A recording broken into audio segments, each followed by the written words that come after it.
All right, so there's been some talk of this guy, Andrew Corres, who was appointed as a financial expert, and as you heard, he's a divorce attorney. So some of you might be thinking, well, how is it possible for a divorce attorney to be a financial expert? What you all should know, in divorces, judges often think divorce attorneys are experts in everything. So divorce attorneys become guardian ad litem. They become this, that, and the other. And it's a scam, because as a financial expert, as a guardian ad litem, as an appointee for anything else, they make money. So they will be the divorce attorney in one case, the financial expert in another case, the guardian ad litem in a third case.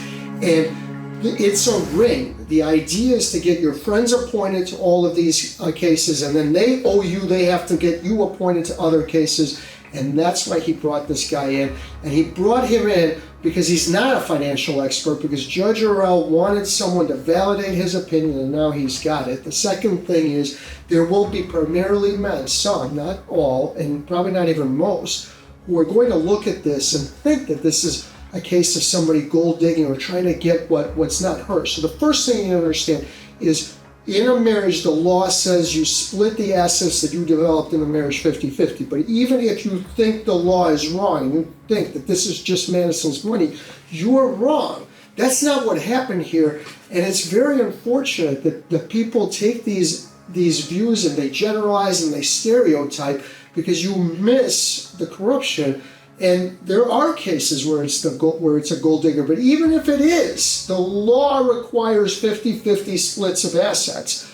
But that's not what happened in this case. All right, so walk the audience through your and Madison's relationship with the Bierman Law Group. Who first approached them? So I met with Bierman in around June of 2023. I divulged a lot of strategy, personal information, and this location we're standing in is part of that conversation with Bierman. Bierman knew that I wanted to protect my business, my premarital business, which is the salon that we're standing in, and next door the bar restaurant in another building. So we came up with a plan so that I could protect all of my assets and keep them operational.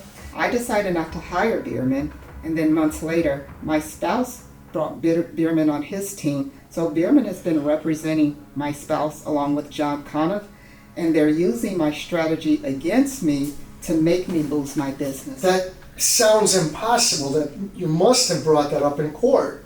Oh, there's a motion filed for it, recusal of Bierman to get them off the case. I filed motions on it. I've complained about it. I've brought it up over and over. But Judge Arell seems to want Bierman to stay on the case. And how have they used the information you gave them against you? So as I was asking for money, just for basic needs, because Madison took sole control of all of our assets. So me asking for just money to live off, Bierman sent me a financial coercion letter that I sign Madison's agreement and then I will have money. And then Madison threatened, if I don't sign his agreement, I will lose all of my businesses, including my salon. And this is what's happening as a result. I have the choice of walking away from millions in assets that we earn together with marital funds, or taking my business as is, which I will lose anyway without my assets. That's not much of a choice to give someone. It's wrong. When I was in court with you, you told me that Mr. Elster came up to you and said it's time to settle. Is that, when he says it's time to settle, what does he mean? What is that? So what is that settlement going to look like? Yeah, that's an additional time. That's an example of Attorney Elster threatening me with either I settle and walk away from our assets, digital currency, business interests, and then I can have money to buy food with every month and pay bills if I sign off on all of my other assets.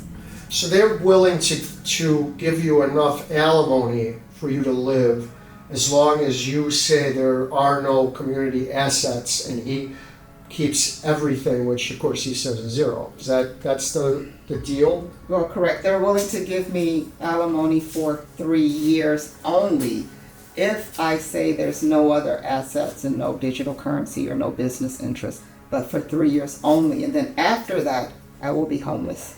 All right, now, Andrew Corres did put some digital assets into his report. Is that right? Andrew Corres put very little digital assets in the report. Before Cora's report, though, how much in digital assets did Madison say he has? Oh, well, according to Madison's financial affidavit, we had no currency, no digital currency. So that's still a breakthrough.